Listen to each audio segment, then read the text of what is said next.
ಇವತ್ತು ನಮ್ಮ ತಾಯ್ಲೂರು ಗ್ರಾಮ ಪಂಚಾಯತ್ ತಾಯ್ಲೂರು ಗ್ರಾಮದಲ್ಲಿ ಸಾರ್ವಜನಿಕರಿಂದ ಅನೇಕ ದೂರುಗಳು ಹೋಗಿರ್ತವೆ. ಆ ದೂರುಗಳು ಏನಪ್ಪಾ ಅಂದ್ರೆ ಸರ್ಕಾರಿ ಜಾಗದಲ್ಲಿ ಅದು ಮುಜರಾಯಿ ದೇವಸ್ಥಾನ ಪಕ್ಕದಲ್ಲಿ ಕೋಳಿ ಮಾಂಸದ ಅಂಗಡಿ ಅನಧಿಕೃತವಾಗಿ 1 ವರ್ಷದಿಂದ ನಡೆಸಿದ್ದಾರೆ. ಹಾಗೂ ಬೇರೆ ಬೇರೆ ವ್ಯಾಪಾರಸ್ಥರು ಅನಧಿಕೃತವಾಗಿ ಅಂಗಡಿಗಳನ್ನು ನಿರ್ಮಿಸಿಕೊಂಡಿದ್ದಾರೆ. ಅವನ್ನ ತೆರವುಗೊಳಿಸಲಿಕ್ಕೆ ಗ್ರಾಮ ಪಂಚಾಯತಿ ವತಿಯಿಂದ ಯಾವುದೇ ಕ್ರಮ ತಗೊಳ್ಳಿಲ್ಲ ಅಂತ ನಮ್ಮ ದೂರುಗಳು ಹೋಗಿರ್ತವೆ. ಹಾಗೂ 16ನೇ ತಾರೀಕು ಜನಸಂಧಾನ ಕಾರ್ಯಕ್ರಮದಲ್ಲಿ ನಮ್ಮ ಶಾಸಕರಿಗೂ ಅನೇಕ ಜನ ದೂರು ಕೊಟ್ಟಿರ್ತಾರೆ.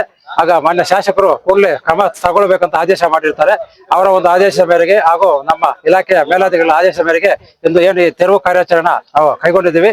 ಈ ತೆರವು ಕಾರ್ಯಾಚರಣೆಗೆ ಆಗಮಿಸಿ ತಾವೆಲ್ಲರೂ ಸಹಕರಿಸಕ್ಕೆ ನಮ್ಮೆಲ್ಲರಿಗೂ ನನ್ನ ವೈಯಕ್ತಿಕವಾಗಿ ಧನ್ಯವಾದಗಳನ್ನ ಹೇಳುತ್ತೇನೆ.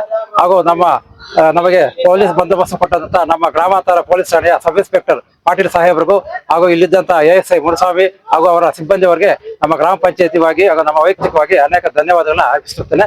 ನಾವಿತ್ತು ಈ ಒಂದು ವಿಚಾರವನ್ನ ನೀವು ಮಾಧ್ಯಮದಲ್ಲಿ ನಾನು ಹೇಳಿದೆ, ನನ್ನ ವೈಯಕ್ತಿಕ ಘನತೆಗೆ ಧಕ್ಕೆ ಆಗಿದೆ.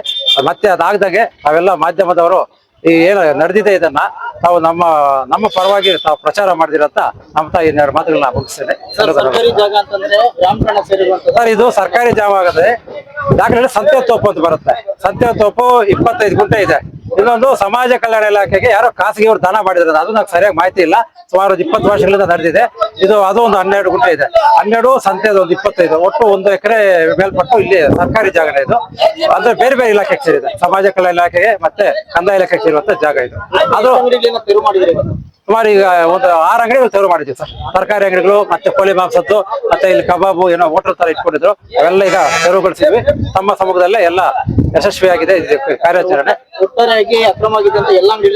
ಎಲ್ಲ ತೆರವು ಮಾಡಿದ್ವಿ ಸರ್. ಇನ್ನು ಮುಂದೆ ಯಾವುದೇ ಅಂತ ಅಕ್ರಮ ಅಂಗಡಿಗಳು ತಲೆ ಎತ್ತಲಿಕ್ಕೆ ನಾವು ಅವಕಾಶ ಕೊಡೋದಿಲ್ಲ. ಸಂಬಂಧಪಟ್ಟ ಇಲಾಖೆಯವರಿಗೆ ಮಾಹಿತಿ ಕೊಟ್ಟು ಅವರ ಆಸ್ತಿಗಳ ಅವರು ಭದ್ರಪಡಿಸಲಿಕ್ಕೆ ನಾವು ಇಲ್ಲ ಸರ್, ಇಲ್ಲಿ ಯಾವ್ದು ಇಲ್ಲ. ಲಿಟಿಗೇಷನ್ ಇದೆ. ಲಿಟಿಗೇಷನ್ ಅದು ನ್ಯಾಯಾಲಯದಲ್ಲಿ ಪ್ರಕರಣ ಇದೆ. ಅದು ತೀರ್ಪು ಬಂದ ಮೇಲೆ ಅದ್ರ ಬಗ್ಗೆ ನಾವು ಕ್ರಮ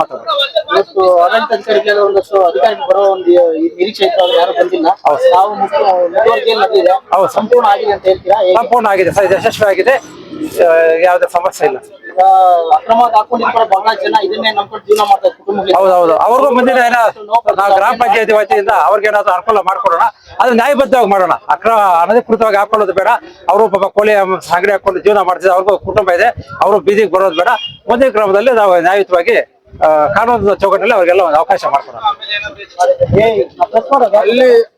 ಇಲ್ಲಿ ಸಾರ್ವಜನಿಕರು ಏನ್ ಹೇಳ್ತಾ ಇದ್ದಾರೆ ಅಂದ್ರೆ, PDO ಸಾಹೇಬ್ ಒಬ್ರು ಸ್ವಲ್ಪ ಲಂಚ ತಗೊಂಡು 2 ಲಕ್ಷ 3 ಲಕ್ಷ ಲಂಚ ತಗೊಂಡು ನಮ್ಗೆ ಇವಾಗ ನಾವು ಲಂಚ ಕೊಟ್ಟಿಲ್ಲ ಅಂತ ಇವಾಗ ಅದನ್ನ ತೆರವುಗೊಳಿಸ್ತಾ ಇದ್ದಾರೆ ಅಂತ. ಯಾವ್ದು ಇಲ್ಲ, ನಾ ಗಮನಕ್ಕೆ ಯಾವ್ದು ಬಂದಿಲ್ಲ ಸರ್. ಅಲ್ಲ, 2 ಲಕ್ಷ ಲಂಚ ತಗೊಂಡಿದ್ದಾರೆ ಅಂತ ಅವ್ರು ಮಾತಾಡಿದ್ರು ನಿಮ್ಮ ಮುಂದ್ಗಡೆನೆ. ಇಲ್ಲ, ಅದು ನನ್ನ ಗಮನಕ್ಕೆ ಬಂದಿಲ್ಲ. ಅವ್ರು ಕೊಡಬಾರ್ದಾಗಿತ್ತು. ಅವ್ರು ಯಾಕೆ ಕೊಡ್ಬೇಕಿತ್ತು? ಸರ್ಕಾರಿ ಜಾಗದಲ್ಲಿ ದುಡ್ಡು ಯಾಕೆ ಕೊಡ್ಬೇಕು ಬೇರೆಯವ್ರಿಗೆ ಅಲ್ವಾ? ಅದೇನಿದ್ರೆ ಗ್ರಾಮ ಪಂಚಾಯತ್ಗೆ ಅರ್ಜಿ ಹಾಕೊಂಡು ಈ ತರ ವ್ಯಾಪಾರ ಮಾಡ್ಬೇಕು ಅನ್ಕೊಂಡಿದ್ರೆ ನಾವು ಮೊದಲು ಏನಾದ್ರು ವ್ಯವಸ್ಥೆ ಮಾಡ್ತಾ ಇದ್ವಿ. ಇಲ್ಲ ಸರ್, ಯಾವ್ದಕ್ಕೂ ಲೈಸೆನ್ಸ್ ಕೊಟ್ಟಿಲ್ಲ. ಯಾವ್ದಕ್ಕೂ ಲೈಸೆನ್ಸ್ ಕೊಟ್ಟಿಲ್ಲ. ವಿದ್ಯುತ್ ಸಂಪರ್ಕ ಪಡ್ಲಿಕ್ಕೆ ನಾವಿಂದ NOC ಕೊಟ್ಟಿಲ್ಲ. ಏನಿಲ್ಲ, ಇದೊಂದು ನನಗೆ ಸಮಾಧಾನ ತಂದಿದೆ. ನನ್ನ ಮೇಲೆ ಒಂದು ಆರೋಪ ಇತ್ತು, ಇವ್ರು ಯಾರೋ ಕ್ರಮ ತಗೊಂಡಿಲ್ಲ ಅಂತ ಒಂದು ಸಾರ್ವಜನಿಕರ ದೂರಿತ್ತು. ಸ್ಪಂದಿಸಿದ್ದೀವಿ. ಅದು ಮೇಲಾಧಿಕಾರಿಗಳ ಆದೇಶದ ಮೇರೆಗೆ ನಾವು ತೆರವು ಮಾಡಿದ್ದೀವಿ. Thank you.